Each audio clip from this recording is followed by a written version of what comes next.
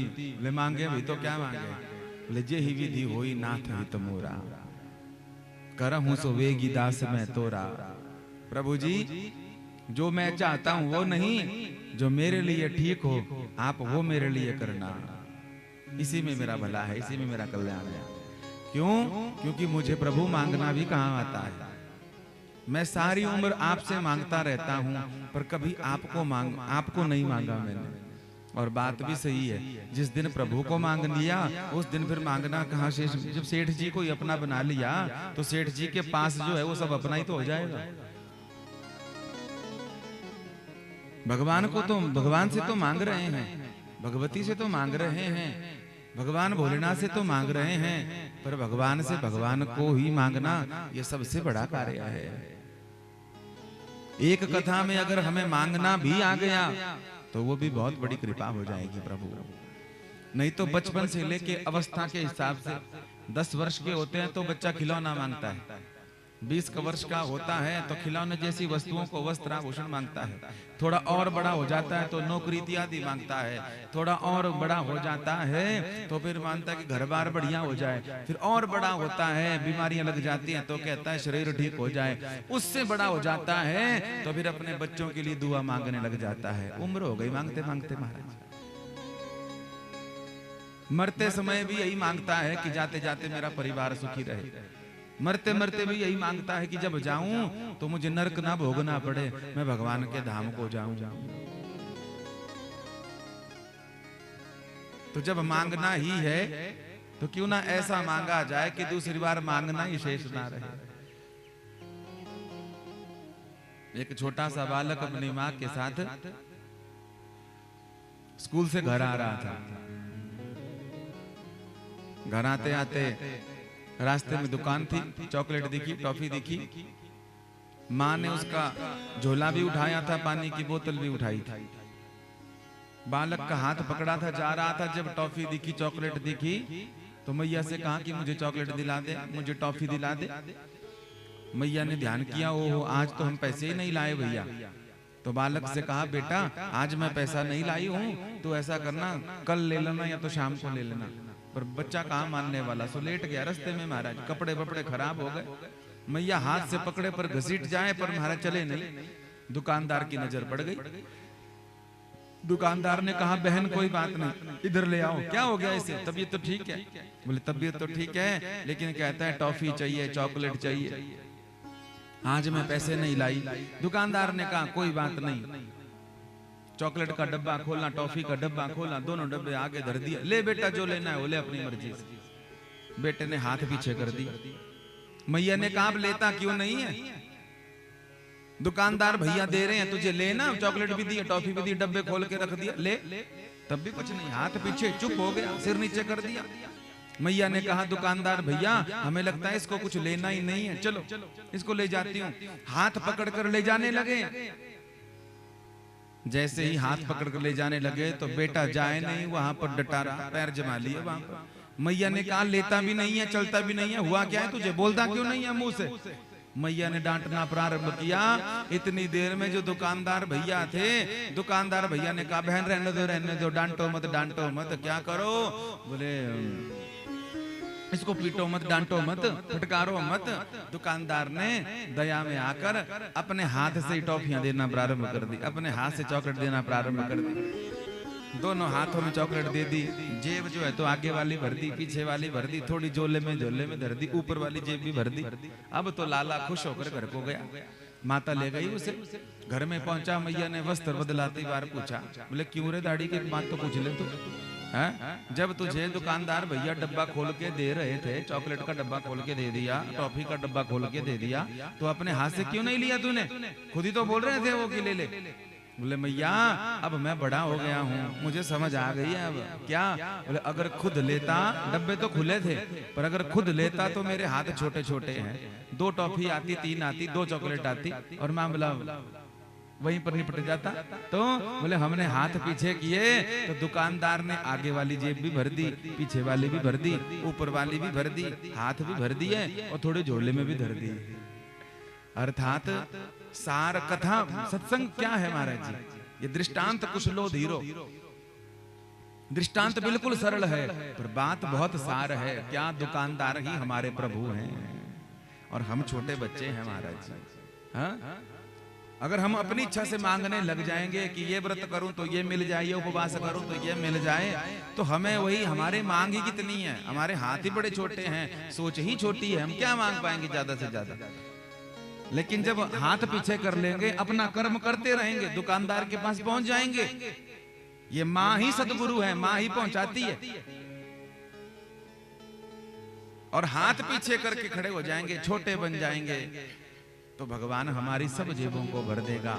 उसको पता है हमारे जीवन में कितने दुख हैं, हमारे जीवन में क्या दुख है, अवस्था के हिसाब से दुख होता है। उन सब दुखों को, कष्टों को, क्लेशों को दूर करने के लिए मेरे दुकानदार प्रभु जो है तो हमारी जेबें भर देंगे, हमें प्रसन्न कर देंगे। बोले कृष्ण कन्हैया। और ऐसा ही उदाहरण है आज आखिरी दिन की कथा में, और वह उदाहरण है भक्त सुदामा का। कल हम विवाह की चर्चा गा रहे थे। रुक्मणी जी का विवाह हुआ, बड़ा पावन विवाह हुआ। रुक्मणी जी के बाद जामवंती, सत्यभामा, नग्नजीति, कालिंदी, मित्रविंदा, लक्ष्मणा, भद्रा, 8 मुख्य विवाह। फिर भौमासुर की चपेट में, उनके अपहरण में आई हुई 16,100 कन्या, उन सब के, और कुल मिलाकर 16,108 विवाह किए। बाणासुर का चरित्र आया, प्रद्युम्न का चरित्र आया, अनिरुद्ध का चरित्र आया, लेकिन आखिर में श्रेष्ठ चरित्र गाया जाता है भक्त का। क्योंकि भक्त का चरित्र गा लिया जाए तो भागवत की कथा में अगर सुनने सुनाने में कोई त्रुटि रह गई हो तो वह त्रुटि दूर हो जाती है। भगवान की कथा में बड़ी सुगमता है। नीति तो कहती है कि विद्यावताम भागवते परीक्षा, विद्वानों की परीक्षा होती है भागवत में। यह कथा ऐसी कि सरल की जाए तो बिल्कुल सरल, और जटिल समझो तो जटिलों के लिए बहुत ज्यादा जटिल। पावन श्रीमद् भागवत महापुराण के 10वें स्कंध में भक्त सुदामा जी का चरित्र आता है। 7 दिन की कथा में सुदामा जी का चरित्र गाकर कथा को पूरा कर दिया जाता है। बिना सुदामा जी के कोई भागवत पूरी नहीं होती। समय के अनुसार चरित्रों को बढ़ा दिया जाता है, समय के अनुसार चरित्रों को घटा दिया जाता है, और भी कम समय हो तो जयकारा लगाकर कथा को विश्राम दे दिया जाता है। लेकिन आज तक ऐसा नहीं हुआ कि भक्त की कथा को गाए बिना भगवान की कथा हो गई हो। बिना भक्त की कथा के भगवान का चरित्र कभी पूरा हो ही नहीं सकता। और भगवान को भगवान बनाने वाले भक्त ही तो हैं। लेकिन थोड़ी गलानी इस बात की होती है कि जब सुदामा जी का चरित्र हम श्रवण करते हैं तो रोने लग जाते हैं। सुदामा जी पर तरस खाकर, सुदामा जी को गरीब समझकर, सुदामा जी को निर्धन समझकर हम जब से कथा गा रहे हैं, कह रहे हैं, हमने इस बात को जोर जोर से कहा है कि सुदामा जी ना गरीब थे, ना गरीब हैं, और ना कभी होंगे। अर्थात सुदामा जी का चरित्र सुनकर अगर नेत्र भर आए तो इस भावना से ना भरें कि सुदामा जी गरीब हैं, निर्धन हैं, बेचारे हैं, बल्कि इस भावना से भरें नेत्र हमारे कि प्रभु हमें सुदामा कब बनाओगे, अर्थात अपना दर्शन कब करवाओगे। इस भावना से हमारे नेत्र भरे। सुदामा जी के चरित्र के बारे में आजकल ना जाने क्या क्या बातें हो रही हैं, क्या क्या झांकियां निकल रही हैं।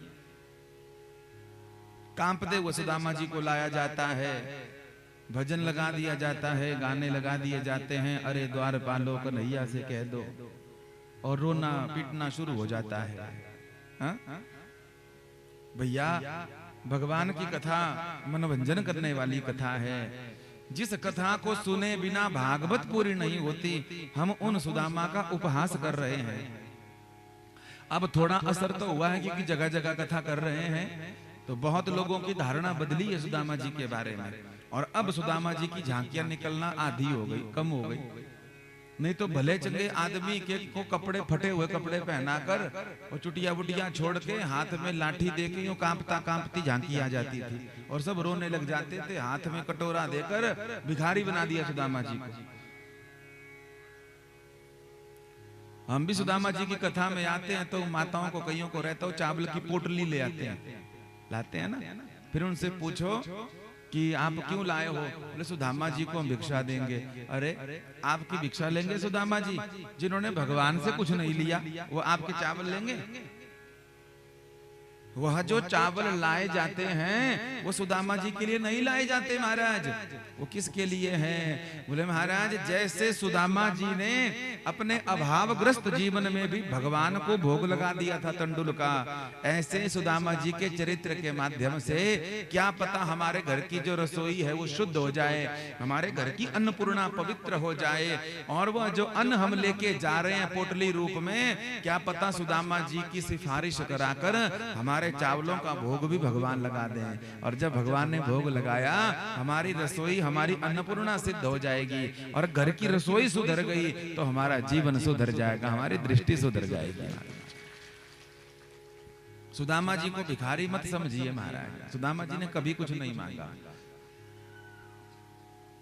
हम नहीं कह रहे हैं, भागवत कह रही है। मूल भागवत को पढ़िए। टीवी वाला मामला अलग है, उसमें हम झमेले में नहीं पड़े। उसमें तो ना जाने क्या क्या दिखाया जा रहा है। सुदामा जी के बारे में सुखदेव स्वामी कह रहे हैं।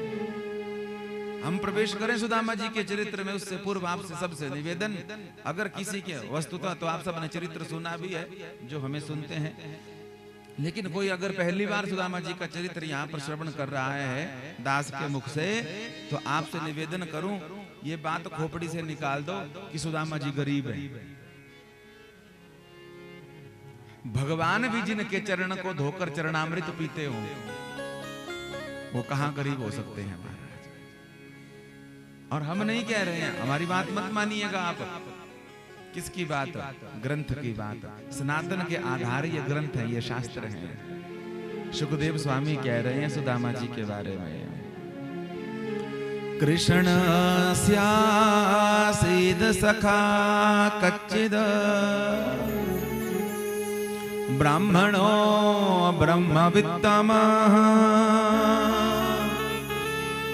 विरक्ता इंद्रियार्थेषु प्रशांतात्मा तेन्द्रिय।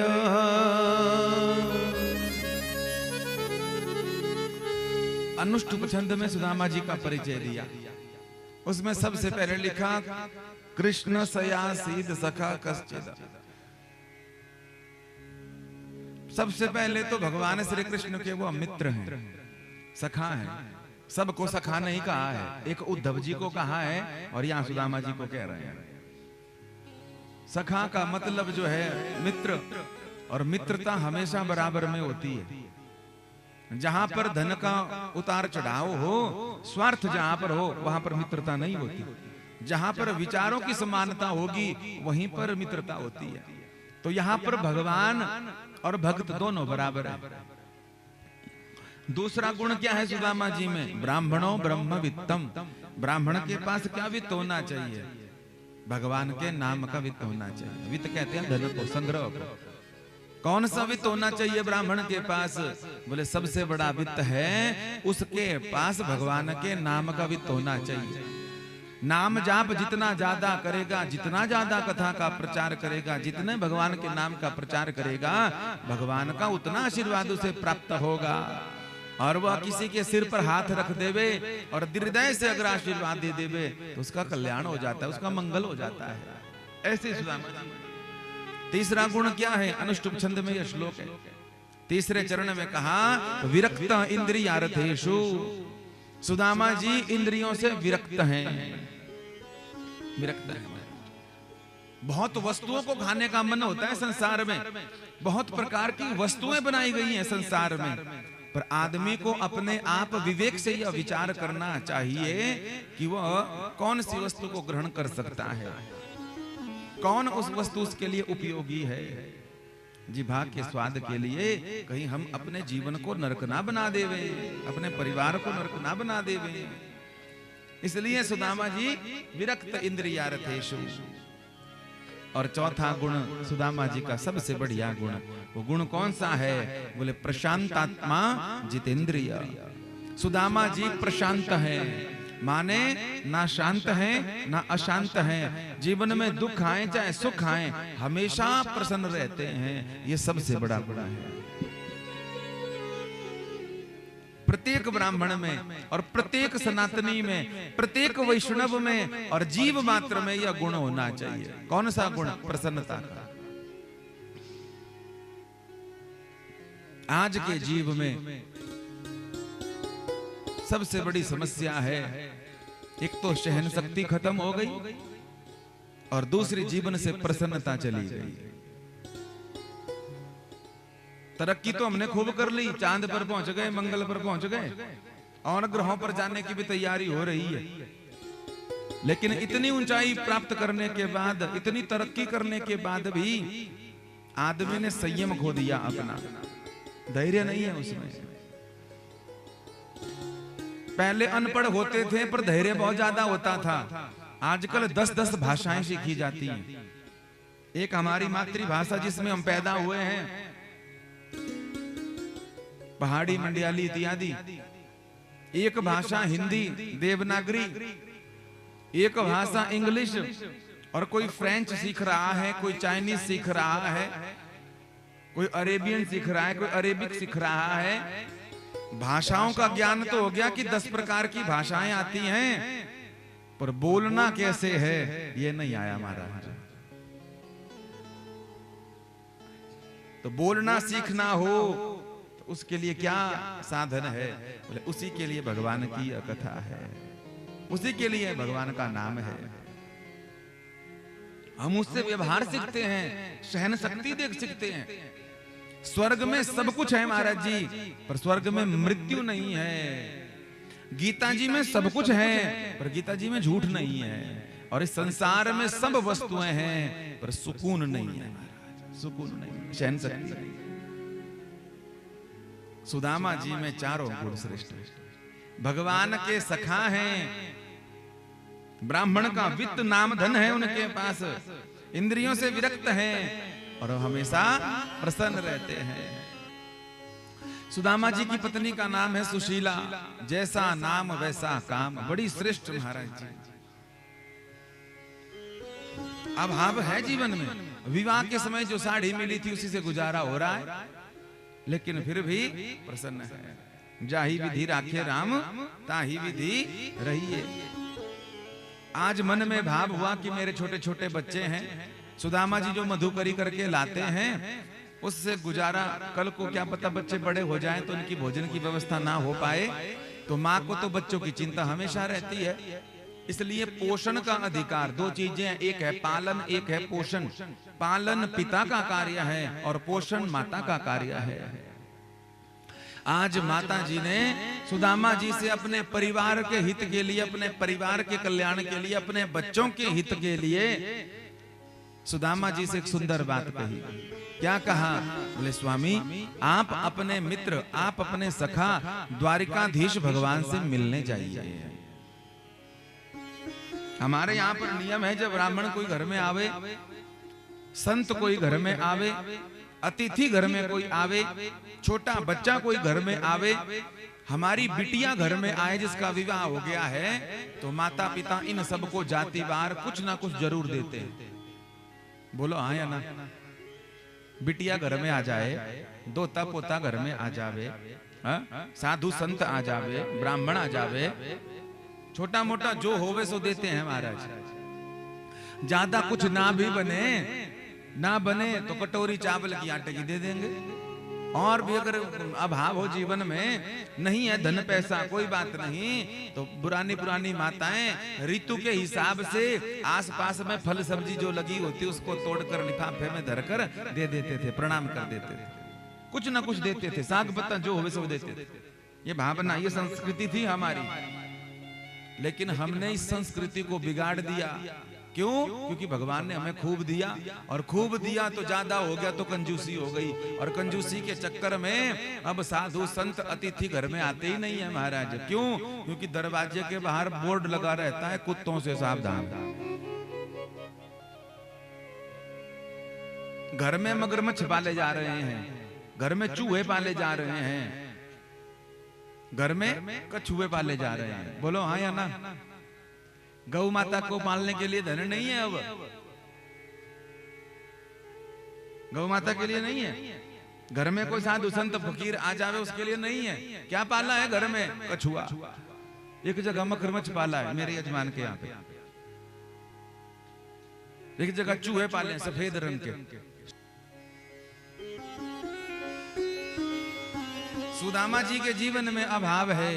सुशीला ने कहा अपने मित्र द्वारिकाधीश से जाएंगे, मिलने जाएंगे, हमें पता ही है मांगेंगे कुछ नहीं, पर जाएंगे तो आती बार द्वारिकाधीश भगवान के पास तो सोने की द्वारिका है, सब सोना ही सोना है। आती बार एक कटोरी भी दे देंगे तो अपने बच्चों के लिए जो है तो कई दिन की भोजन की व्यवस्था हो जाएगी। और इसी भावना से आज भेजा है महाराज सुदामा जी को। उनसे निवेदन किया। सुदामा जी ने पहले बिल्कुल साफ मना कर दी, पर बाद में विचार करने लगे कि पत्नी हर बार गलती थोड़ी बोलेगी, बहुत अच्छा कह रही है, जाओ दर्शन करके आओ। तो सुदामा जी प्रसन्न हो गए, अपनी पत्नी का धन्यवाद करते हैं सुशीला का। साएवं भार्यया विप्रो बहुशा प्रार्थितो मृदु अयं हि परमो लाभ उत्तम श्लोक दर्शन। सुदामा जी ने सोचा क्यों ना उत्तम श्लोक भगवान का एक नाम उत्तम श्लोक, क्यों ना भगवान का दर्शन करके आऊं। पत्नी सही कह रही है। पत्नी से कहा सुशीला मैं दर्शन करने जाऊंगा जरूर, मिलने जरूर जाऊंगा, पर ऐसा समझेगी कि मांगूंगा कुछ नहीं मैं। सुशीला ने कहा हम चाहते भी नहीं है कभी कि आप मांगो महाराज, बिल्कुल मत मांगना आप।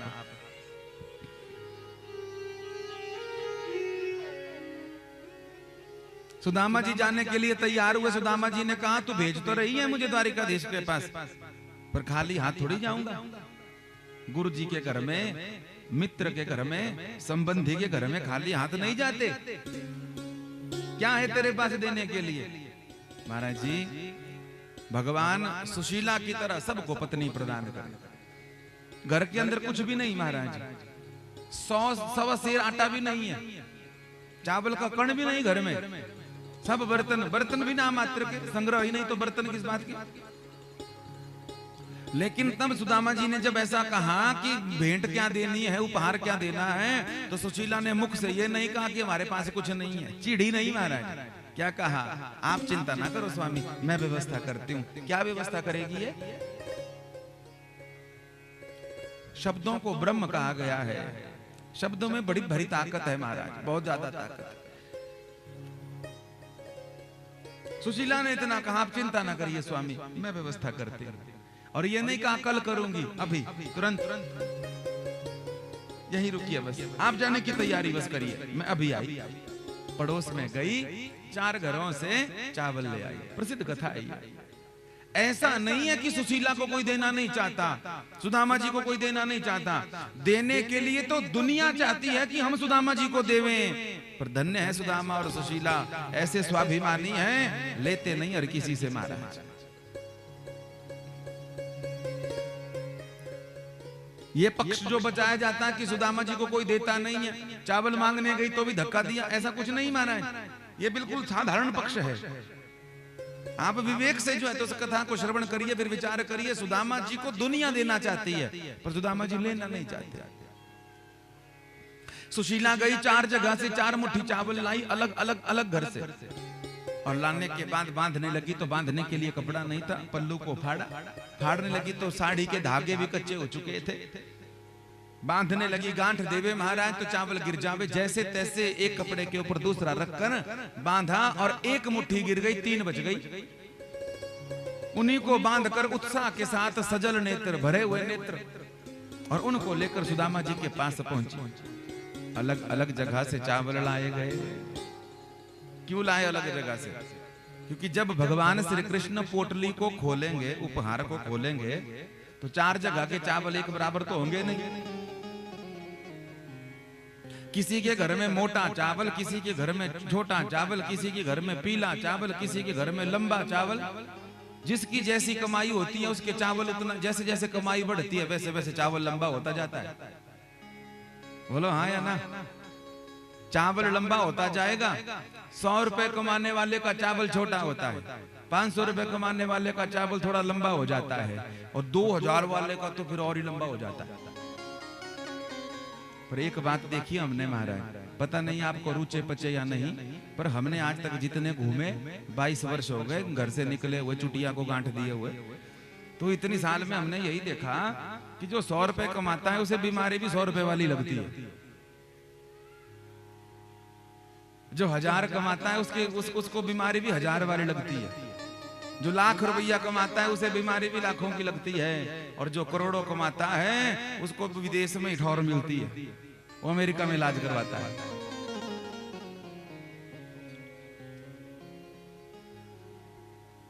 कारण क्या है? कारण यह है, करोड़पति डिस्प्रिन खा ले कभी सिर दर्द ठीक नहीं होगा, नहीं होगा।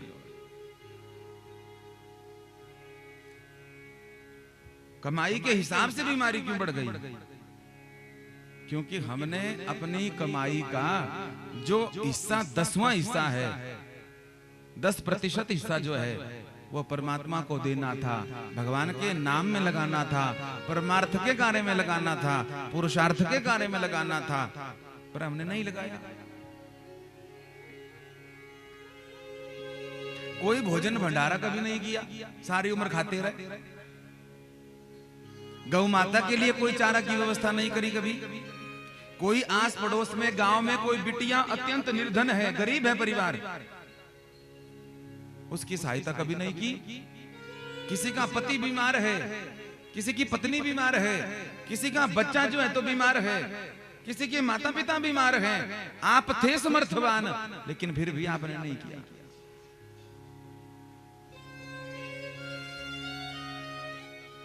सिर्फ हवन करना ही परमार्थ नहीं होता, सिर्फ तीर्थ पर नहा जाना ही, तीर्थ पर स्नान करना ही पुण्य नहीं होता महाराज।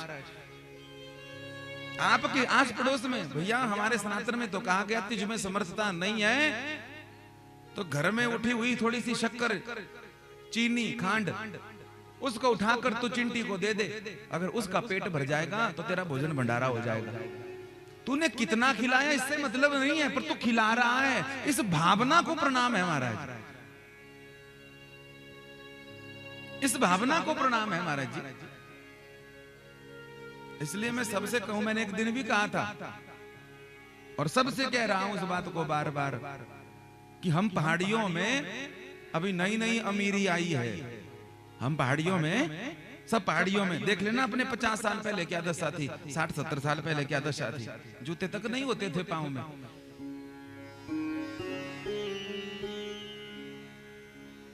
हम सब पहाड़ियों में नई नई अमीरी आई है, और व्यासपीठ से बोलना चाहूंगा कि भगवान कृपा करे और यह अमीरी पच जाए। पचती नहीं अमीरी, बड़ा मुश्किल काम है। पूज्य गुरुदेव भगवान कहते हैं, लोहा खाया हुआ पच सकता है जबकि वो संभव नहीं है, सोना खाया हुआ पच सकता है जबकि वो संभव नहीं है, पर अमीरी आदमी को नहीं पचती। और अगर अमीरी पचानी हो तो निसंदेह परमार्थ मार्ग पर चलें। भगवान की कथा का चूरन जो है तो कान से ग्रहण करें, वो हृदय में पहुंचेगा, तो वह कथा चूर्ण जो है तो अमीरी को भी पचा देगा, और उस धन का सदुपयोग जो है तो परमार्थ और पुरुषार्थ के कार्य में लग जाएगा। हमारी बुद्धि परमार्थ और पुरुषार्थ वाली हो जाएगी। बोलिए कृष्ण कन्हैया लाल की, आनंद कंद भगवान। सुदामा जी के यहां पर 4 जगह से चावल आए। एक ही जगह में दिया जा सकता था पर 4 जगह से लाए। हम विनोद में कहते हैं कि सुशीला 4 जगह से चावल लाई ताकि छोटे बड़े चावल होंगे तो सुदामा जी मांगेंगे नहीं, पर कन्हैया जब पोटली खोलेंगे तो देख लेंगे पंडित जी के घर में चावल एक बराबर नहीं है तो घर की दशा क्या है। इसलिए 4 जगह से लाई, अलग अलग घरों से। इस घर में चावल कुछ और होंगे, सुरेश भैया के घर में चावल का साइज और होगा, सुरेश भैया के पड़ोस में जो घर होगा उसके घर में चावल कुछ और होगा, उनके आगे वाला जो घर है उस घर में चावल कुछ और होगा। 1 बजे के बाद पूछ लेना सब कुछ है, 4 मुट्ठी इकट्ठी कर लेना, पता लग जाएगा। आजकल तो एक ही घर में 4 तरह के चावल हो जाते हैं। जब घर में मंत्री संतरी जी आते हैं ना, वीआईपी लोग आते हैं, वीवीआईपी आते हैं, तो उनके लिए बासमती चलती है, बासमती। और कुड़म जी आ जाए मेहमान घर में, उनके लिए 10-60। अपने लिए बोले अपने लिए हरियाली ठीक है, परमल ठीक है, और एक चौथा सियासा कठिया डिप्पू।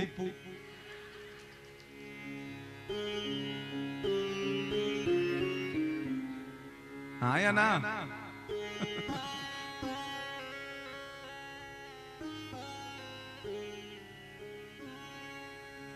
जितना मर्जी धन आ जाए पर डिप्पू में जरूर जाएंगे। क्यों? बोले महाराज अपने तो खाते नहीं है। घर वाले बोलेंगे, बच्चे कहेंगे पापा माता हम तो खाते नहीं है चावल, क्यों? वो मुंह ना सरावा करने हुए हैं।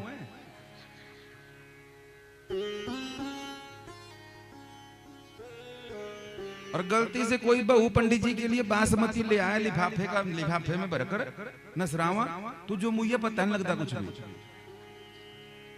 प्रोतो रख रहे स्पेशल बोरू भीतर पैरे कोण दे तो मरी पंडित टाल टाली करे।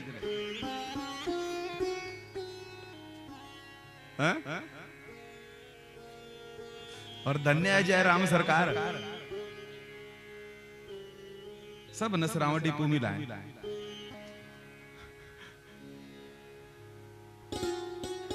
सब नसराव मलका मिलाए, मूंग मिलाए, चने मिलाए, माँ भी मिलाए, चौल मिला, आटा, तेल भी मिला, मुंह देखने कठे ले प्रोता तू भी पिटी रहा है तो पंडित्याणी भी लग रही रहो।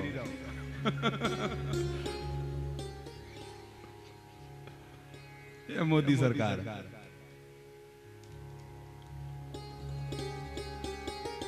ऐसी कथा कहने का हमें कहाँ मौका मिलता है महाराज। लगता है परिवार में बैठे हैं।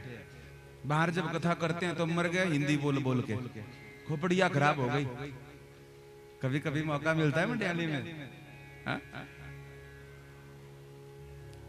तो 4 जगह के चावल लाई मैया आज सुशीला मैया, और सुशीला मैया ने दे दिया सुदामा जी को पोटली बांध कर। सुदामा जी तैयार होने का झमेला ही नहीं, कपड़े हो दूसरे 2 बदले, वही धोती नहाए, वही सुखाए, वही झाड़ के सीताराम चल पड़े। अब सुदामा पूरी से थी तो द्वारिका बड़ी दूर, पांव में पादुका नहीं, शरीर पर कपड़े भी आधे, लेकिन एक बात बढ़िया थी। क्या?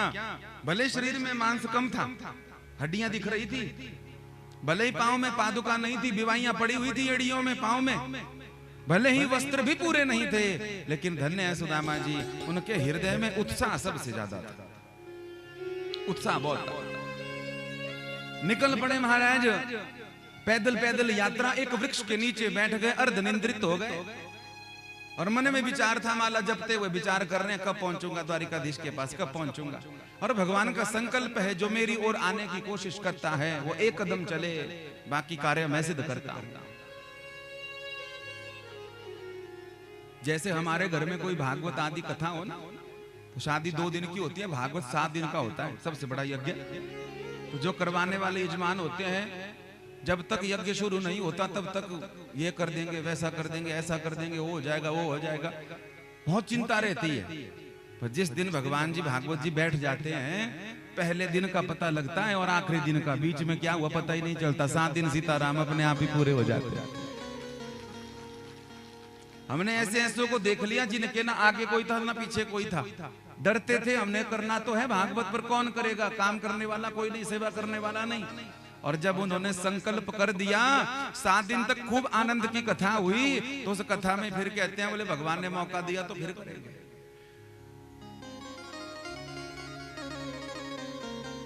हमें लगता है कि हम कर रहे हैं, करवा रहे हैं बाबा, लेकिन सच्ची बात कहें तो हम तो निमित्त बने हैं, करने करवाने वाले तो ये गोविंद है महाराज, ये बांसुरी वाला है और कोई नहीं है महाराज, यही करवा।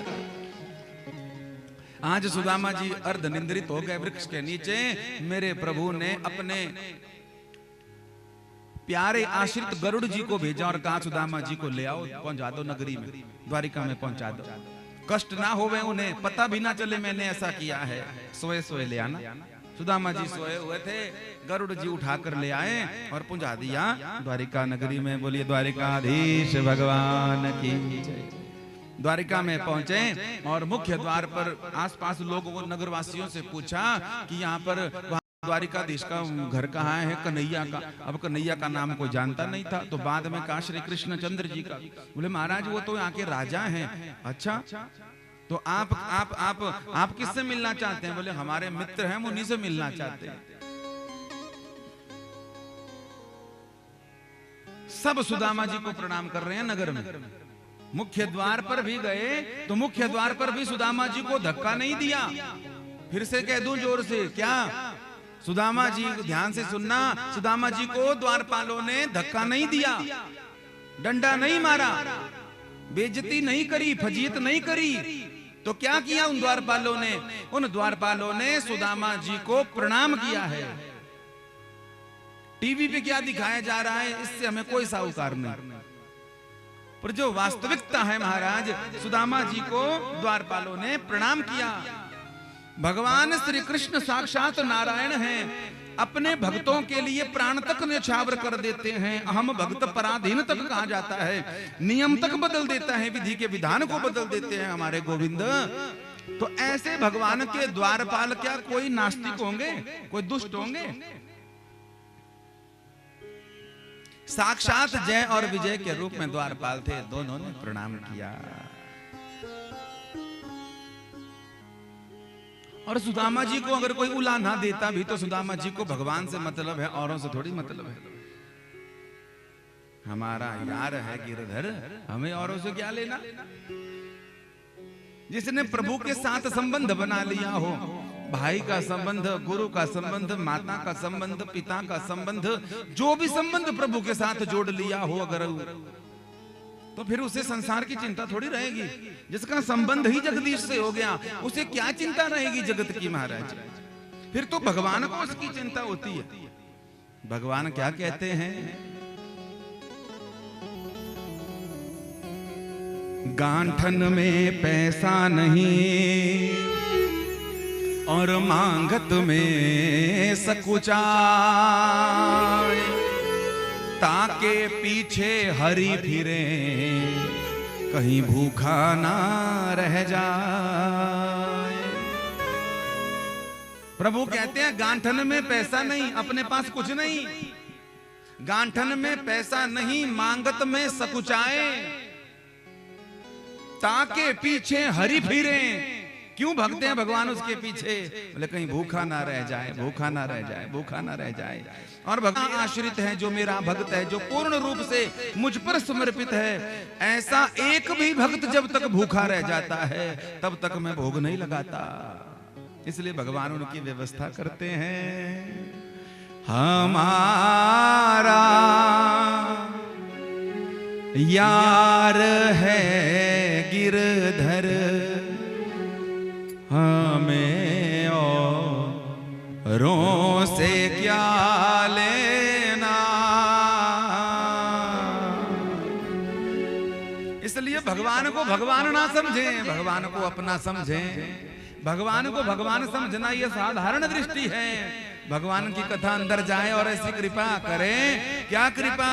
बोले भगवान भगवान नहीं है तो बोले भगवान हमारे हैं। हमारा यार है गिरधर, हमारा यार है गिरधर, हमें औरों से क्या लेना। हमारा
फिर औरों से क्या लेना, तुम्हीं तुम रूह में होंगे तो फिर औरों से क्या लेना।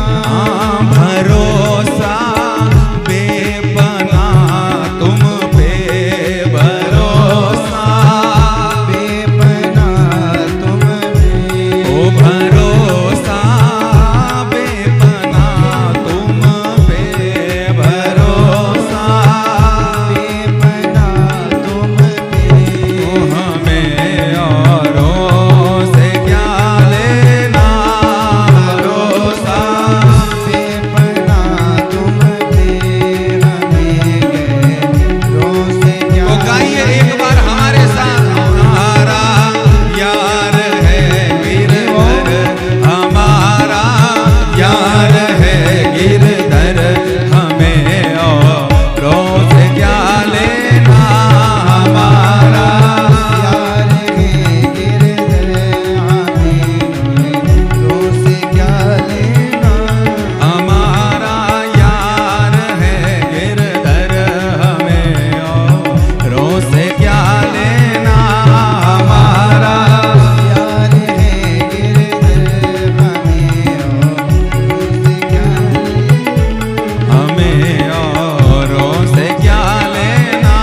हमें औरों से क्या लेना, हमें हमें औरों से क्या लेना।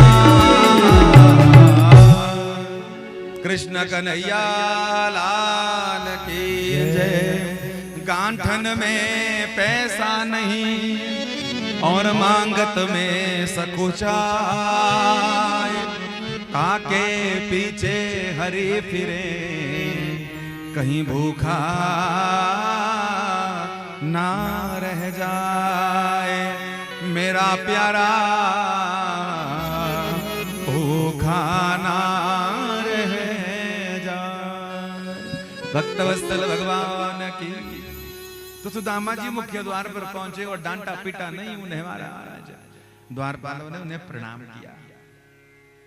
घर में अतिथि आए हैं तो इसलिए उनका सत्कार किया, प्रणाम किया और प्रणाम करके पूछा, क्या पूछा? बोले बाबा कौन हो तुम और किससे मिलना है? प्रणाम करने के बाद जब ऐसा पूछा तो सुदामा जी बोले मेरा नाम है सुदामा और मैं सुदामापुरी से आया हूँ और हम जो है मैं और आपके स्वामी श्री कृष्णचंद्र जो कन्हैया हैं, हम दोनों उज्जैन की पावन भूमि में सांदीपनी जी के आश्रम में एक साथ बचपन में पढ़े। आज मन हुआ तो चलो मित्र से मिल के आऊं, इसलिए हम यहाँ पर आए हैं। तो क्या आप मिल सकते हैं? बोले बाबा वैसे तो समय हो रहा है उनके आराम का, पर उन्होंने कहा है कि कोई मेरा मित्र आए, कोई भक्त आए या कोई दुखियारा आए तो 24 घंटे मुझे जब मर्जी जगा दो, मैं आराम से भी उठ जाऊंगा। सुदामा जी खुश हुए। द्वारपाल एक सुदामा जी की सेवा में खड़ा रहा और एक भागता हुआ अंदर को गया। द्वारिकाधीश भगवान के चरणों की जय हो, द्वारिकाधीश भगवान के चरणों की जय हो। भगवान बैठ गए, लेटे हुए थे। क्या हो गया, क्या हो गया द्वारपाल? बोले प्रभु आपका कोई मित्र द्वार पर आया है और विचित्र मित्र आया है। आज भगवान ने कई दशकों बाद मित्र शब्द सुना है। बैठ गए महाराज, सोए थे, बैठ गए अपने आसन बैठ गए तो पूछा अच्छा कौन मित्र आया है? बोले महाराज बताया कि उज्जैनी से आया है। अच्छा रूप रंग रूप कैसा है? बोले रंग रूप तो बहुत कृष्ण शरीर है, लेकिन शरीर से ब्राह्मण लगता है और माथे पे तिलक है, सिर पर शिखा है, कांधे पर जनेऊ है, तो निसंदेह ब्राह्मण ही होगा। अच्छा और कुछ बताया, नाम पता कुछ? बोले हाँ महाराज आप दोनों बचपन में एक साथ सांदीपनी जी के आश्रम में गुरुकुल में पढ़े थे और उन्होंने अपना नाम भी बताया। क्या नाम बताया? बोले उन्होंने अपना नाम सुदामा बताया है, सुदामा बताया है, सुदामा। सुदामा बताते नाम सुनते नेत्र भराए प्रसन्नता से प्रभु के। द्वारपाल वही खड़ा रह गया, कन्हैया नंगे पांव भागे चले गए। महाराज आ गया मेरा सुदामा, आ गया मेरा मित्र, आ गया मेरा सखा। भागते हुए जा रहे हैं सुदामा जी, 7 देवरी बाहर खड़े हैं और द्वारपाल के साथ मन में विचार कर रहे हैं, पता नहीं वो इतना बड़ा सेठ बन गया, इतना बड़ा द्वारिकाधीश हो गया, सोने की उसकी द्वारिका, अब बचपन में तो साथ में पढ़े थे, पता नहीं आज पहचानेगा भी कि नहीं पहचानेगा। उनका स्वभाव होता है ना, 4 पैसा आता है तो वो अपने रिश्तेदारी में भी बात नहीं करते, और जब खुपड़िया पे जो है तो कुछ हो जाता है तो फिर सबकी याद आ जाती है, फिर तो सब याद आते हैं उससे, क्योंकि अभिमान जब आता है ना तो अकड़ आ जाती है। अरे अकड़ किस बात की भैया, तू कमाता है, तेरे पास कुछ पैसा है, तो देगा थोड़ी किसी से, बोलने से घट जाएगा क्या, बल्कि और भी लोग मान सम्मान करेंगे तेरा कि इतना बड़ा होने के बाद भी इतनी शालीनता है इसमें। झुकता वही है जिसमें जान होती है, झुकता वही है जिसमें जान होती है, अकड़ना मुर्दों की पहचान होती है। अब विचार कर लो, आप जिंदा हो या मुर्दा, बस ये कथा हमें झुकाना सिखाती है। ये कथा कन्हैया भागते हो जा रहे हैं, सुदामा जी विचार कर रहे हैं पहचाने का भी कि नहीं पहचाने का, इतनी देर में सामने पहुंच गए। सुदामा जी ने तो विचार करना बाद में बंद कर दिया, बोले पहचाने का तो ठीक है, नहीं पहचाने का तो जय सीताराम, नहीं पहचाने का तो प्रणाम करेंगे चले जाएंगे, अपना कौन सा लूट रहा है, अपना को जा थोड़ी जाए, कोई बात नहीं, दर्शन की इच्छा है मिल जाएंगे चले जाएंगे, बढ़िया है भैया। जिसकी ऐसी भावना है वही प्रशांत हो सकता है। हम आपसे बड़ी अच्छी अच्छी बातें कहें यहाँ पर, आप खुश हो गए, वाह वाह पंडित जी बहुत बढ़िया कथा गाते हैं, और थोड़ी देर के बाद हमने कोई टेढ़ी बात कह दी, टेढ़ी हुई कथा कोई, तो फिर आपके पास आपका क्या रहा, आपका रिमोट तो मेरे पास है, आपकी चाबी तो मेरे पास है, मैं इधर घुमाऊं इधर घुमाऊं। इसलिए प्रभु जी अपना रिमोट अपने पास रखिए, अपनी चाबी अपने पास रखिए, नहीं तो हर कोई समाज का आदमी आपको घुमाता रहेगा, कभी स्विच ऑफ कर देगा, कभी साइलेंट मोड पे ले जाएगा। बोलो हाँ या ना। सुदामा जी वही आदमी जीवन में हमेशा प्रसन्न रह सकता है जिसने अपनी चाबी अपने पास रखी है। बोली कृष्ण कन्हैया लाल की।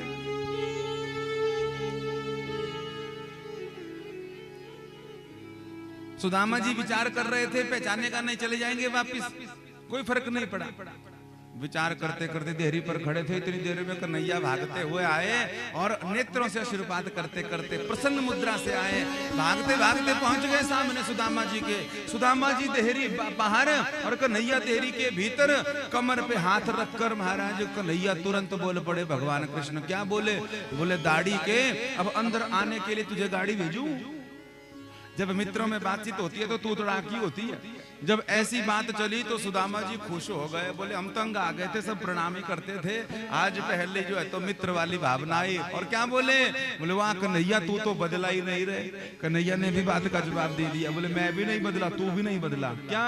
बोले महाराज गुरुकुल में भी तू 1.5 हड्डी था, आज भी 1.5 हड्डी है, मासी नहीं लगा तुझे? वैसा का वैसा रह गया, बिल्कुल अगरबत्ती ब्रांड। अब अंदर नहीं आएगा क्या? अब सुदामा जी ने एक चरण अंदर रखा और रखते ही कन्हैया ने खींच कर हृदय से लगा दिया। महाराज हृदय से लगाकर जो है तो आकाश भी आज प्रसन्न हो रहा है, देवता भी पुष्प पुष्टि कर रहे हैं। छाती से लगाते ही भगवान का हृदय अत्यंत सुकोमल है, कौस्तुभ मणि वहां पर विराजती है, लक्ष्मी जी का स्थान हृदय में है। लेकिन आज सुदामा जी की हड्डियां जब स्पर्श हुई तो भगवान के नेत्र बहने लगे। महाराज भगवान कहने लगे अरे मैं क्या करूं इन भक्तों का, जिन्होंने अपना सर्वस्व जो है तो मुझे लुटा दिया है। मैं चाहता हूं कि मैं अपनी त्रिलोकी इन पर न्यौछावर कर दूं, पर इतना कुछ सोचने के बाद भी ये मुझसे कुछ लेते नहीं है, मुझसे कुछ मांगते नहीं है। मैं अपनी वजह से भी देना चाहूं तो लेते नहीं है। राका बाका का चरित्र आपने सुना होगा, अद्भुत भक्त महाराज। भगवान ने उनकी मदद करना चाहिए, लकड़ी का काम करते थे, अत्यंत अभाव था जीवन में। जंगल में लकड़ी को जा रहे थे तो जाते जाते भगवान ने कृपा करी और सोने की मोहरों की एक थैली फेंक दी। आगे आगे जो है तो राका जी जा रहे थे, सोने की थैली दिखी और थैली दिखते हुए उनके मन में ये भाव आया अगर थैली उठा दी तो झमेला हो जाएगा, हाँ? इसी में उलझा रहूंगा, भगवान का नाम नहीं ले पाऊंगा। पीछे आ रही थी पत्नी, पत्नी कुछ दूर थी तो झुकना अच्छा नहीं समझा, पता लग जाएगा पत्नी को, तो क्या किया, बोले हम तो धन को नहीं लेंगे, सोने की अशर्फियों को, क्योंकि हमने कमाई नहीं है, पर कहीं पत्नी आकर्षित ना हो जाए धन पर और भजन छूट जाएगा। इसलिए क्या किया, अपने पांव से मिट्टी सरकाई और उस सोने की थैली को ढकने लगे। जब ढक रहे थे तो पत्नी ने पीछे से देख लिया और आवाज लगा दी, बोले स्वामी क्या कर रहे हो? बोले कुछ नहीं कुछ नहीं कुछ नहीं कुछ नहीं। बोले थोड़ा, अरे मिट्टी के ऊपर फिर से मिट्टी डाल रहे हो, ये सोना भी मिट्टी है और इस मिट्टी के ऊपर मिट्टी डाल रहे हो। तो पति देव ने कहा, हमने विचार किया क्या पता तू सोने पर आकर्षित ना हो जाए। बोले जब भगवान के नाम का स्वर्ण हमने ग्रहण कर लिया है, अब ये साधारण सोना हमें आकर्षित करने वाला नहीं है। बोलिए कृष्ण कन्हैया लाल की। सुदामा जी को हृदय से लगाया, नेत्र भराए। सुदामा जी सोच रहे थे, मैं सोच रहा था कि बदल जाएगा, पर ये तो मुझे और प्रेम दे रहा है। आज कन्हैया सुदामा जी की दशा देखकर हृदय में रो रहे हैं। आज कंधे पर सर रखा सुदामा जी के अश्रुपात करके, मानो सुदामा जी को अपनी आंखों के आंसुओं से नहला रहे हैं, अभिषेक कर रहे हैं उस देह का, उस तपी हुई देह का, उस तपस्वी देह का। और दूसरी तरफ सुदामा जी भगवान कृष्ण के कंधे पर सिर रखकर अश्रुपात कर रहे हैं। दोनों एक दूसरे का आशीर्वाद, दोनों अभिषेक हो रहा है महाराज। पावन अभिषेक हुआ, देवताओं ने पुष्पवृष्टि करी, भगवान सुदामा जी को पकड़कर निज स्थान पर ले गए, अपने बहुत बड़े स्थान पर जो है तो बिठाया। और बिठाने के बाद आज चरणों में बैठकर अपने पितांबर से उनके चरणों को साफ कर रहे हैं। कीच लगी हुई है, पादुका तो थी नहीं, कीचड़ लगी हुई है, धूल लगी है, मिट्टी लगी है, उसको साफ किया। और ये सब साफ करने के बाद कांटे कंकर चुभे थे। सत्यभामा को कहा तो कांटा ला, कांटे से कांटा निकले। किसी से कहा कि जा जल ला, पांव धोएंगे, किसी से कहा वस्त्र ला, किसी से कहा भोजन की व्यवस्था, आदि आदि आदि। पर जब चरणों की व्यवस्था देखी, कांटे चुभे थे, हाथ से निकाले, रक्त बिंदु निकल आए। रक्त बिंदुओं में भी कृष्ण कृष्ण कृष्ण नाम की झड़ी थी महाराज। अब तो नेत्र जो है तो प्रवाह रुक नहीं रहा है, नेत्र जो है तो बहे जा रहे हैं। जब तक पारात आती, जब तक जल आता रुक्मणी का, इतनी देर में तो कन्हैया ने अपने नेत्रों के जल से सुदामा जी के चरणों को धो डाला महाराज। देखी सुदामा की दीन दशा, करुणा निधि करुणा करी के रोए। और पानी परात को छुयो नहीं, नैनन के जल से पग धोए। पांव धो दिए, धोने के बाद जो चरणामृत निकला, घर में छिड़काव भी किया, पी भी लिया थोड़ा महाराज, सबको भी पिलाया। सब कहने लगे बड़ा विचित्र भक्त आया है महाराज, बहुत श्रेष्ठ भक्त आया है, बड़ा विचित्र भक्त आया है। आज सुंदर व्यवस्था हुई। नारायण। आज सुदामा जी का स्नान इत्यादि हुआ, नए वस्त्र पहनाए गए।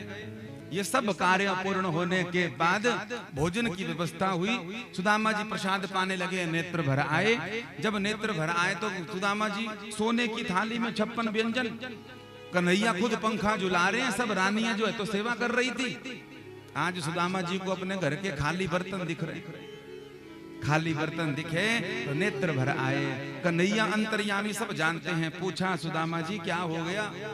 हाँ, हमारे हाथ का भोजन अच्छा नहीं लग रहा है। लगेगा भी कहाँ, भाभी सुंदर सुंदर सात्विक भोजन पकाती होगी, हमारे यहाँ तो राजसी भोजन है। क्या पकाती है घर में भाभी?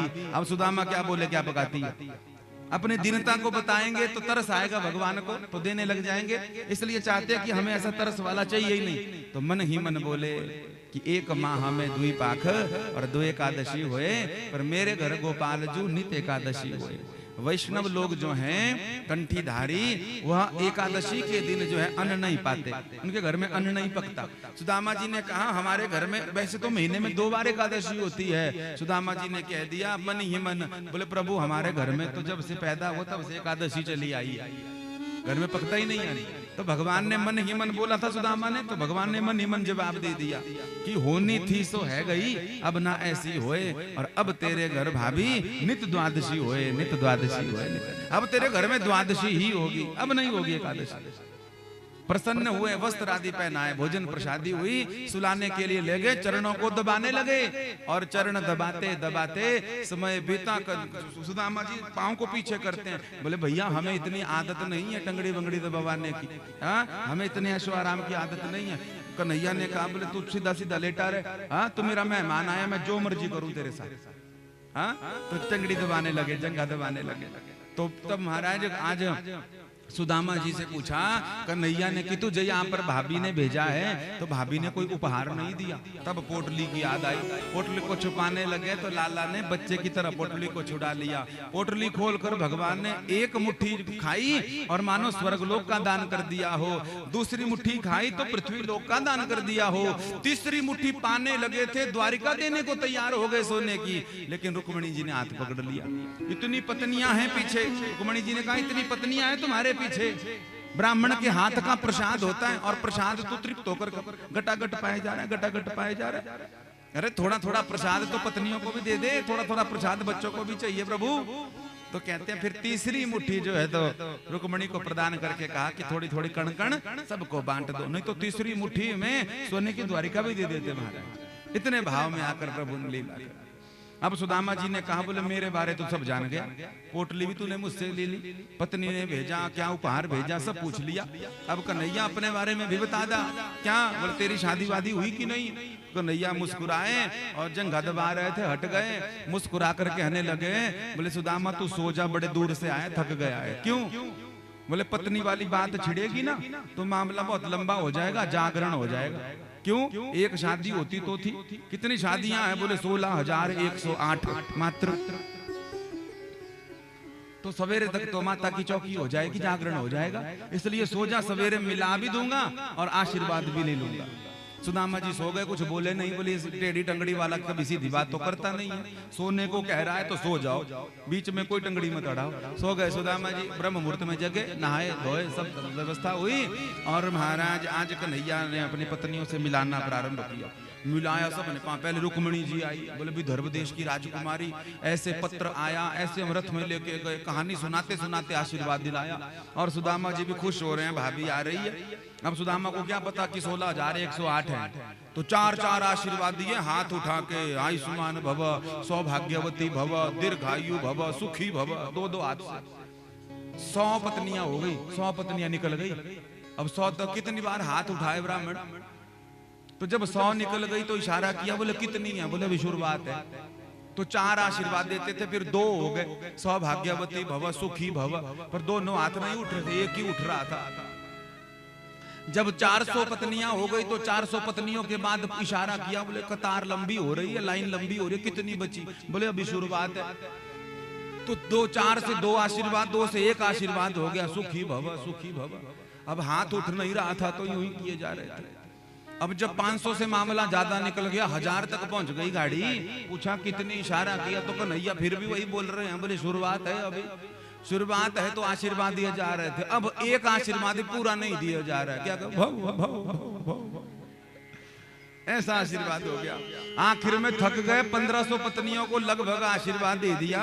अब तो सुदामा जी का परशुराम जाग गया, तुरंत खड़े हो गए, बोले दाढ़ी के तेरी ऐसी की तैसी, एक समय की रोटी खिलवाई, अब पूरे संसार को आशीर्वाद दिलाएगा क्या।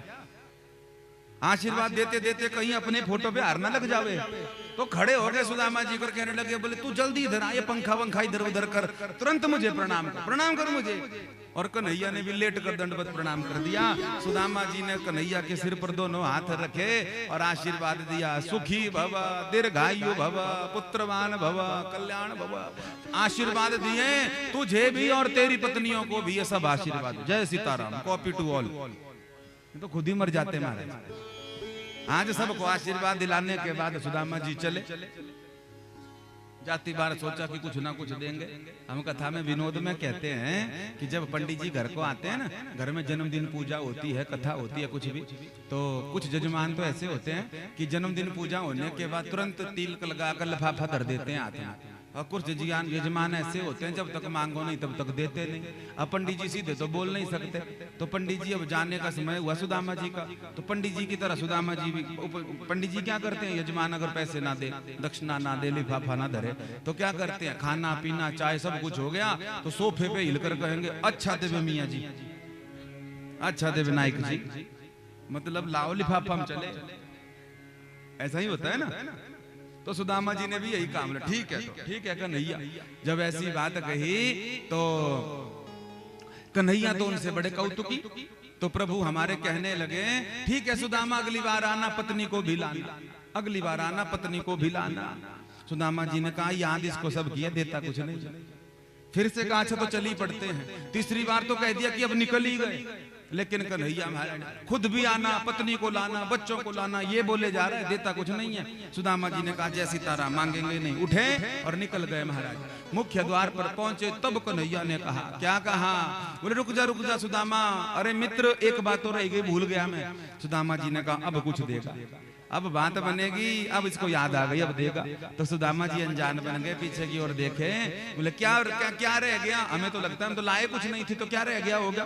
बोले मुड़ तो सही पीछे। और सुदामा जी पीछे मुड़े तो हाथ में कन्हैया के कुछ नहीं था। सुदामा जी को क्या बोले? बोले सुदामा जी मित्र एक बात भूल गया। क्या? बोले यह धोती जो तूने पहनी है ना, ये मेरी वाली है जो मैंने दी है। तेरी वाली धोती सूख गई है, तो उसको पहन और इसे खोल दे। हे मेरे भगवान। सुदामा जी ने कहा हमें लगा ये सोने की कटोरी देगा, थाली देगा, ये धोती नहीं छोड़ता महाराज है, ये पहनी हुई धोती उतरवा रहा है तो कुछ भी कर सकता है। तुरंत अपनी धोती पहनी, माला जपी, बोले जय सीताराम, निकल गए वहां से। जैसे आए थे वैसे पहुंच गए, पर समस्या हो गई। जहां पर सुदामा जी की घास फूस की कुटिया थी, उसी कुटिया में आज जो है तो विश्वकर्मा के द्वारा सोने का महल बन गया था।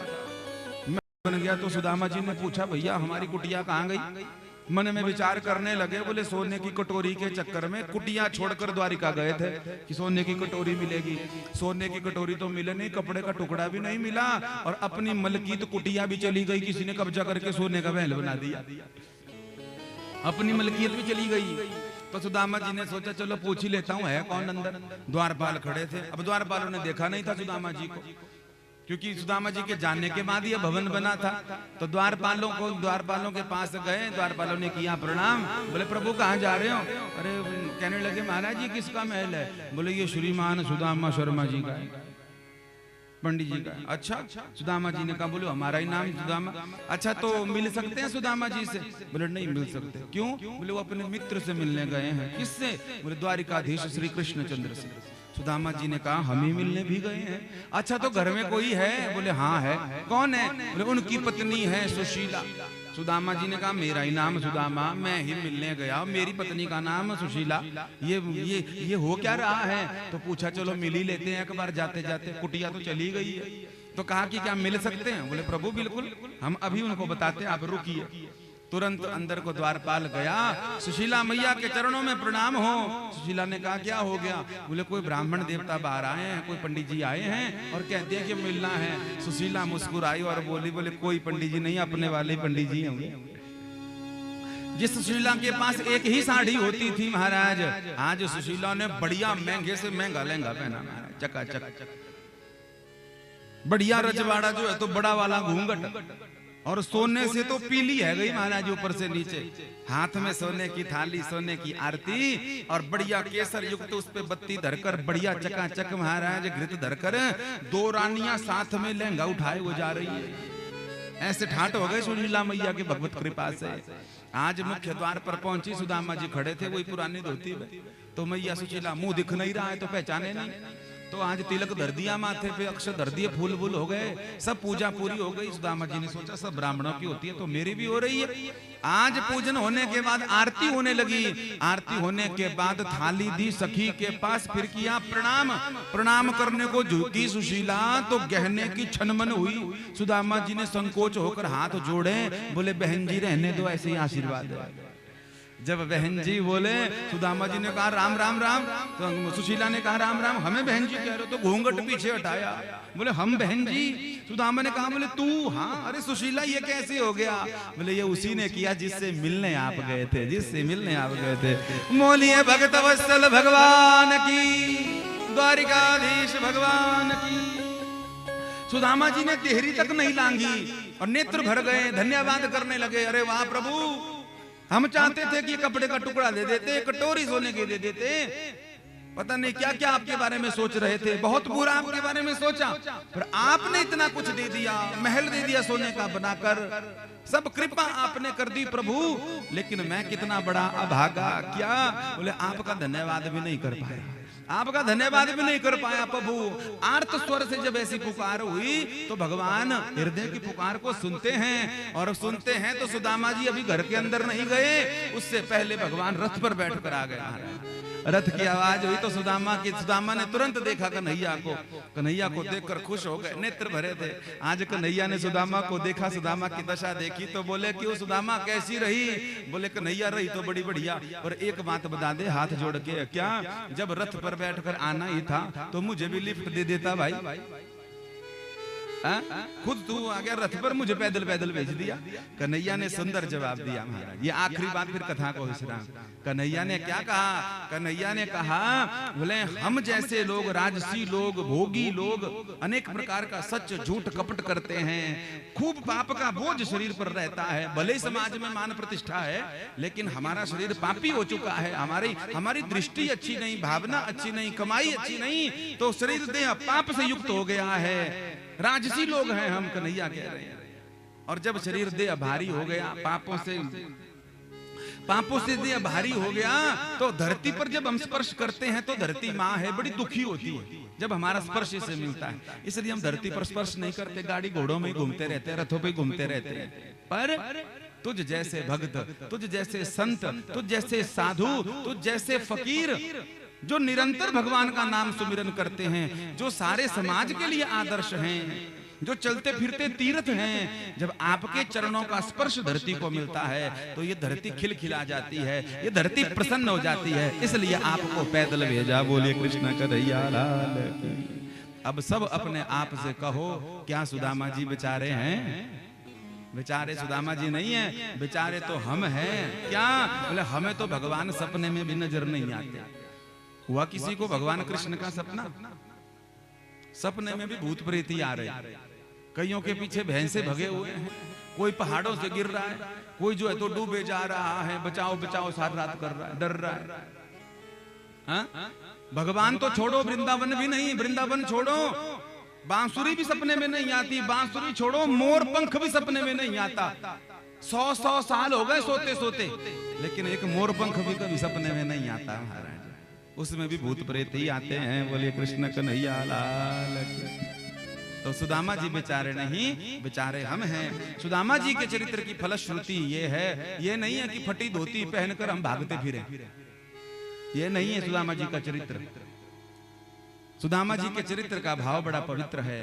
क्या? बोले बाहर से तो हम भगवान श्री कृष्ण की तरह श्रेष्ठ बने, भगवान द्वारिकाधीश की तरह ऐश्वर्य हो, मान प्रतिष्ठा हो, खूब मेहनत करके खूब बढ़िया खाओ, खूब बढ़िया पहनो, खूब बढ़िया घूमो, खूब बढ़िया बढ़िया यज्ञ अनुष्ठान जो है तो करवाओ, खूब तीर्थ यात्रा करो, करवाओ।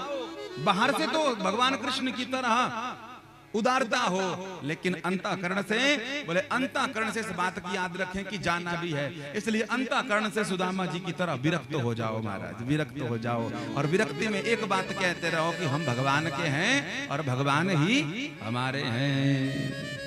जिसका न कोई संगी साथी, ईश्वर है रखवाला।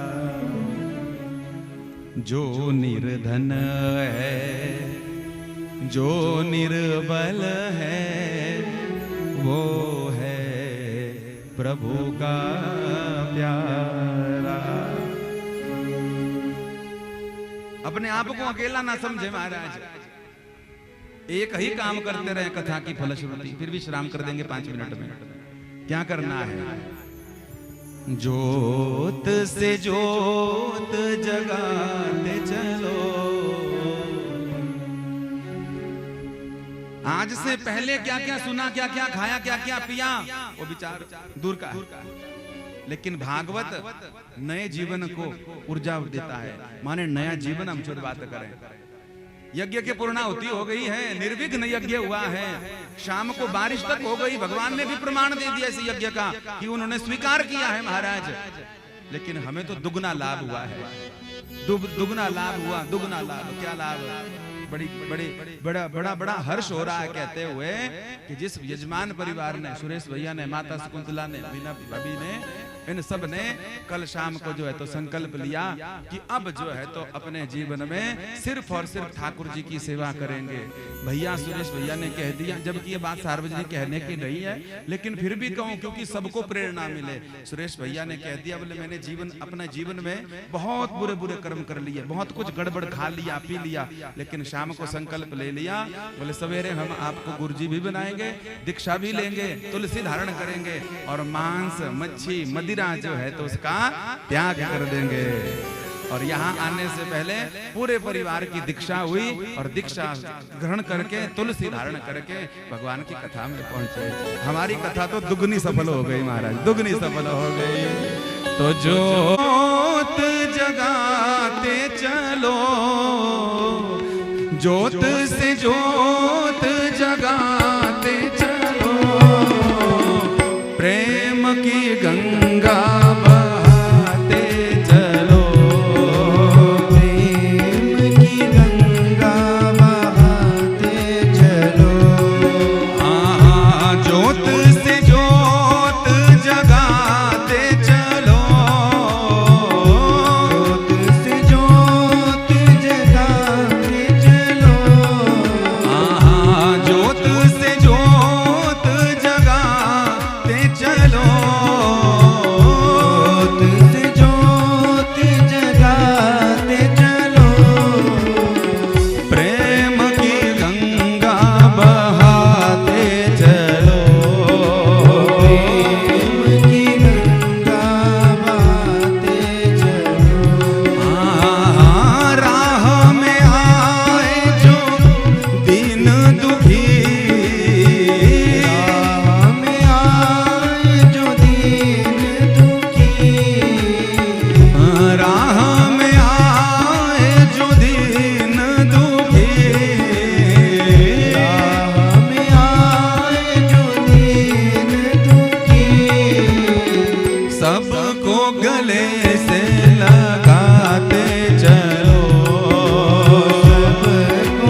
टूटी ममता रूठी छूट गया है किनारा हो।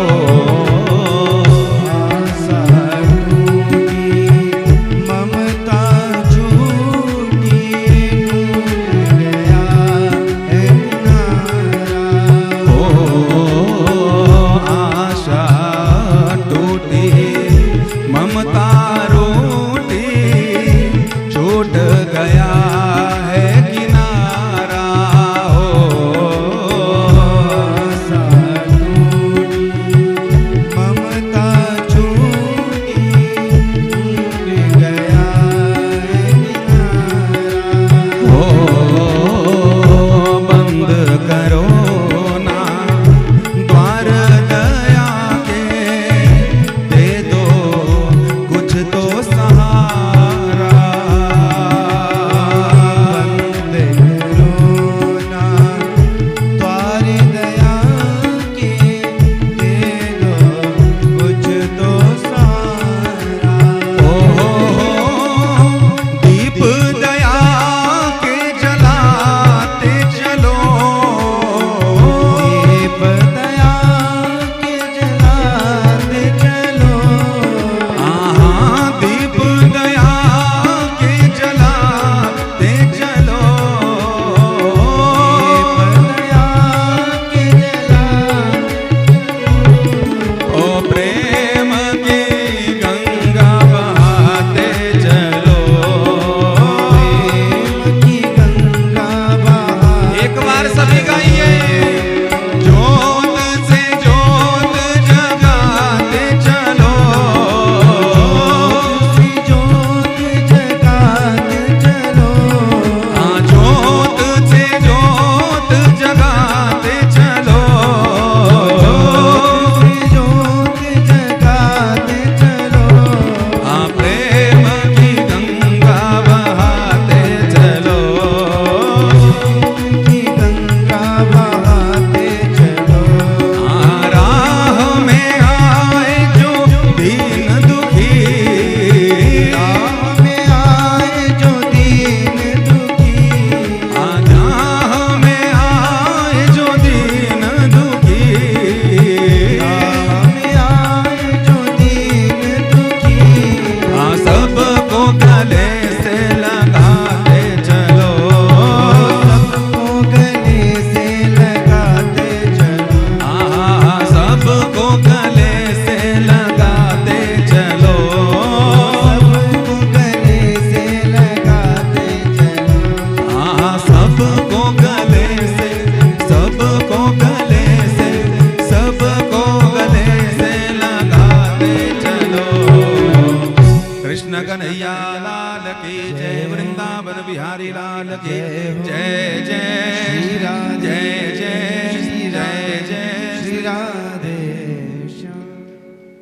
परम पावन सुदामा जी का चरित्र। और सुदामा जी के चरित्र गाने के बाद भगवान की अनेक कथाएं श्रीमद् भागवत में, लेकिन इस समय जो रखा है उससे हम बहुत आगे निकल गए हैं। 12 बजे का समय था, 1 बजने को चला है, तो आखिरी प्रसंग हम कह देवे। पूज्य पाद श्री परीक्षित जी महाराज, जबकि सुदामा जी की कथा के बाद बहुत से चरित्र हैं। नवयोगेश्वरों का संवाद है, दत्तात्रेय भगवान के 24 गुरुओं का वर्णन है। भगवान श्री कृष्ण कुरुक्षेत्र की भूमि में ब्रजवासियों से मिलते हैं, बाद में वो शरीर छोड़कर चले भी जाते हैं भालू का तीर्थ से। ये अनन्य कथाएं हैं, लेकिन हम भगवान के जाने की कथा को नहीं कहते। इसलिए नहीं कहते क्योंकि हम चाहते हैं कि भगवान कहीं गए ही नहीं है और भगवान कहीं जाते ही नहीं है। कहाँ रहते हैं? जहाँ भगवान की कथा हो और जो भी श्रोता बंधु हो, प्रभु उनके हृदय में बैठ जाना, कहीं जाना मत महाराज, इस भावना से। तो आखिरी प्रसंग जिन परीक्षित महाराज जी ने सुखदेव स्वामी जी से कथा सुनी, आज 7 दिन पूरे हुए। सुखदेव स्वामी जी ने पूछा परीक्षित को कि परीक्षित अंतिम समय आ गया, तुझे डर तो नहीं लग रहा? परीक्षित महाराज जी प्रसन्न होकर बोले, प्रभु जी आपकी गोदी में बैठकर हमने 7 दिन तक भगवान की कथा को पावन किया। भगवान की कथा पावन करने वाली है, उस कथा को श्रवण किया तो मरने का भय क्या है? आपके चरणों में बैठकर भगवान की कथा को सुना, और कथा का प्रभाव ये होगा कि कथा सुनने के बाद मैं गुरुजी के चरणों से निकलकर सीधे भगवान की गोदी में, उनके धाम में बैठ जाऊंगा। तो मैं तो चाहता हूं कि जल्दी से जल्दी मेरा मरण हो और जल्दी से जल्दी मैं भगवान के धाम को पहुंच जाऊं। सुखदेव स्वामी प्रसन्न हुए, बोले धन्य है, इस कथा का यही लाभ है, जो मरने के भय को जीवन से निकाल दे, वही श्रीमद् भागवत कथा है। सिर पर हाथ रखा, आशीर्वाद दिया। परीक्षित महाराज जी के पुत्र जन्मेजय जी ने चारों तरफ खूब पहरे लगाए, कोई सर्प ना आवे, लेकिन मृत्यु को सुधारा जा सकता है, मृत्यु को टाला नहीं जा सकता। आज पूज्य पाद परीक्षित महाराज जी के पास पूजा की थाली में पुष्पों में छोटा सा तक्षक जो है रूप बदल कर पहुंचा। सर्प दंश लगा परीक्षित को, सब पहरेदार खड़े रह गए। दंश लगा और देह जो है तो तुरंत, ये नहीं कि दंश लगा और मर गए तो देह जलाने को मिली। सुखदेव स्वामी कह रहे हैं कि परीक्षित को जब सर्प दंश लगा तो सामने सामने देह जल गई, और जैसा सूखा वृक्ष जलता है वैसे देह जल गई। आगे पुत्र थे जन्मेजय जी, उनको अंतिम संस्कार का भी अवसर प्राप्त नहीं हुआ, वही प्रदेय पूर्ण हो गई। अर्थात जो भगवान के समर्पित हो जाता है, फिर संसार के लिए भगवान कोई काम नहीं छोड़ते, कहते हैं इसका काम तो मैं अपने आप ही स्वयं सब करूंगा। आज शाप लगे हुए परीक्षित ने भगवान की कथा सुनी, 7 दिन की कथा सुनी, अंतिम समय तक गुरुदेव भगवान सुखदेव जी साथ में रहे। सर्पदंश लगकर देह पूर्ण हुई और दिव्य विमान प्रस्तुत हुआ। परीक्षित महाराज जी विमान पर बैठकर ब्रह्मलोक का उल्लंघन करके भगवान के परम धाम को प्राप्त हो गए। बोलिए कृष्ण कन्हैया लाल की। धन्य भागवती वार्ता प्रेत पीड़ा विनाशिनी, सप्ताहो अपि तथा धन्य कृष्ण लोक फल प्रद। धन्य है भगवान की कथा और धन्य है भगवान का यह साप्ताहिक यज्ञ। धुंधुकारी जैसे प्रेतों को भी जो मुक्त कर देवे, और परीक्षित जैसे शाप लगे हुए को जो भी मुक्त कर देवे, ऐसे ये दिव्य कथा हम जाते जाते भगवान के भागवत का आखिरी श्लोक प्रेम से बोले, और प्रेम से बोलते हुए ये प्रार्थना भी करें कि जिनके निमित्त यह कथा हुई है, सुरेश भैया के पिताजी के लिए, उनकी आत्मा की शांति के लिए 7 दिन का यह यज्ञ पूरे परिवार ने करवाया। आप सब ने तन से मन से हर प्रकार से सहयोग किया, इनके परिवारों ने, रिश्तेदार ने सहयोग किया। और हमारे पास कुछ नहीं, व्यासपीठ से जिन जिन ने भी जैसी जैसी सेवा दी हो, भले ही सुनने की सेवा दी हो, श्रोता बनकर आए हो, भगवान उनके ऊपर भी कृपा करें, उनके हृदय में भक्ति का भाव प्रवाह करें। और आप सबसे एक अनुरोध कि जाते जाते जिनके निमित्त सुरेश भैया के पिताजी के लिए कथा हो रही है, आज जाते जाते प्रार्थना करना कि उस आत्मा को भी शांति मिले, इस परिवार को जो है तो सुख मिले, आनंद मिले, और जग गई हुई आत्मा है वो भगवान के धाम पहुंचे, उसकी सदगति हो। ये मंगल भावना करते हुए सब जो है तो नेत्र बंद करके श्रीमद् भागवत का आखिरी श्लोक बोलें, और जो भी आपकी मनोकामना हो वो आप जरूर बोलें। महाराज मन ही मन बोलकर प्रभु से प्रार्थना करिए। सभी एक साथ बोलेंगे।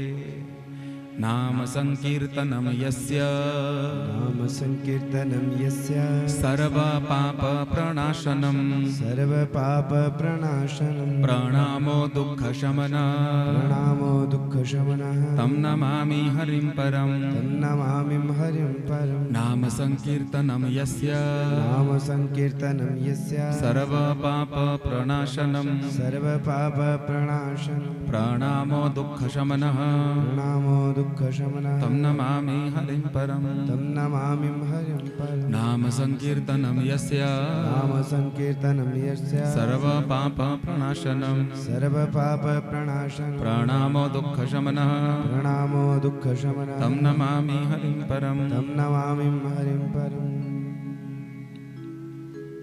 श्री हरये नमः, श्री हरये नमः, श्री हरये नमः, श्री हरये नमः, श्री हरये नमः, श्री हरये नमः। बोलिए वृंदावन बिहारी लाल जय हो, आनंद कंद भगवान जय हो। प्रेम के साथ सभी गाइए।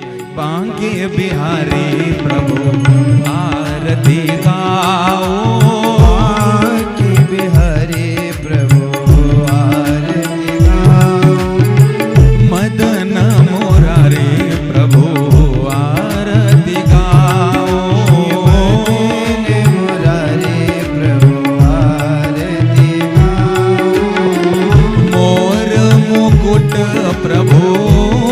पे सोहे, मोर मुकुट प्रभु शीस पे सोहे। प्यारी वंशी मेरो मन मोहे, प्यारी वंशी मेरो मन मोहे। देख छवि बलिहारी में जाऊं, एक छवि बलिहारी में जाऊं। हाँ देख छवि बलिहारी में जाऊं, एक छवि बलिहारी में जाऊं। श्री बांके बिहारी प्रभु आरती गाऊं, के बिहारी प्रभु आरती गाऊं। चरणों से निकली गंगा प्यारी, चरणों से निकली गंगा प्यारी। जिसने सारी दुनिया तारी, जिसने सारी दुनिया तारी। उन चरणों पे मैं शीश नवाऊं, उन चरणों पे मैं शीश नवाऊं। हाँ उन चरणों पे मैं शीश नवाऊं, चरणों पे मैं शीश नवाऊं। श्री बांके बिहारी प्रभु आरती गाऊं, के बिहारी प्रभु आरती गाऊं। व्यास दास के नाथ आप हो, व्यास दास के नाथ आप हो। सुख दुख जीवन साथ आप हो, सुख दुख जीवन साथ आप हो। निश दिन तेरा ध्यान लगाऊं मैं, दिन तेरा ध्यान लगाऊं। आनिश दिन तेरा ध्यान लगाऊं मैं, दिन तेरा ध्यान लगाऊं। श्री बांके बिहारी प्रभु आरती गाऊं, के बिहारी प्रभु आरती गाऊं। श्री हरिदास के प्यारे तुम हो, श्री हरिदास के प्यारे तुम हो। मेरे मोहन जीवन धन हो, मेरे मोहन जीवन धन हो। युगल छवि पे मैं बलि बल जाऊं, युगल छवि पे मैं बलि बलि जाऊं।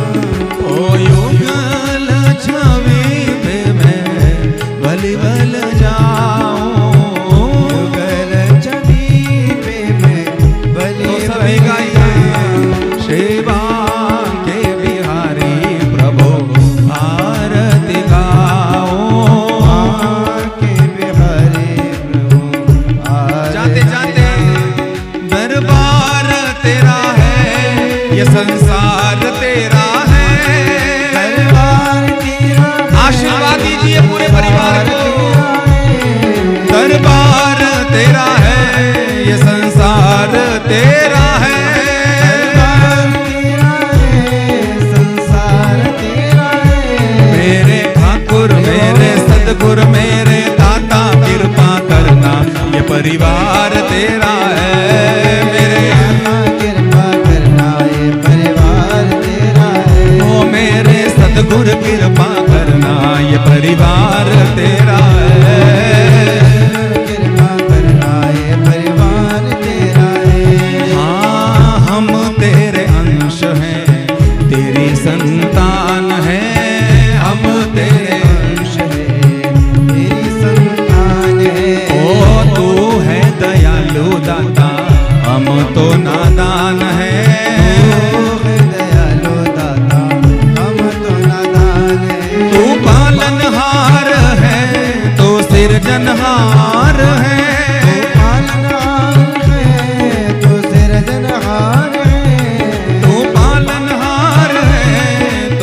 सिरजनहार है।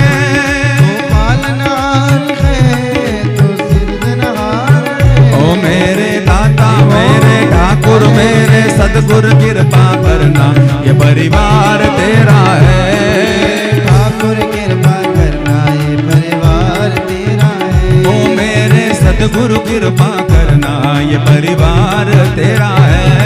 मेरे गुरु कृपा करना, ये परिवार जाते जाते विदाई दीजिए। हम तो जाते अपने गांव, सबको राम राम राम। हम तो जाते अपने गांव, सबको पीछे तक हम तो जाते अपने गांव, सबको राम राम राम। जाते अपने गाँव, सबको राम राम राम। ओ सबको राम राम राम, सीता राम राम राम। सीता राम राम। ओ सबको राम राम राम, राधे श्याम श्याम श्याम। राम राम राम, राधे श्याम श्याम श्याम। ओ हम तो जाते हैं अपने गांव, सबको राम राम राम। हम तो अपने गाँव, सबको राम राम राम। हम तो जाते हैं अपने गांव, सबको राम राम राम। जाते अपने गाँव, सबको राम राम राम। ओ सबको राम राम राम। राम राम राम। ओ सबको राम राम राम। राम राम राम। ओ सबको राम राम राम। राम राम राम। हाँ सबको राम राम राम। राम राम राम। ओ सबको राम राम राम, सबको राम राम राम, सबको राम राम राम। कृष्ण कन्हैया लाल।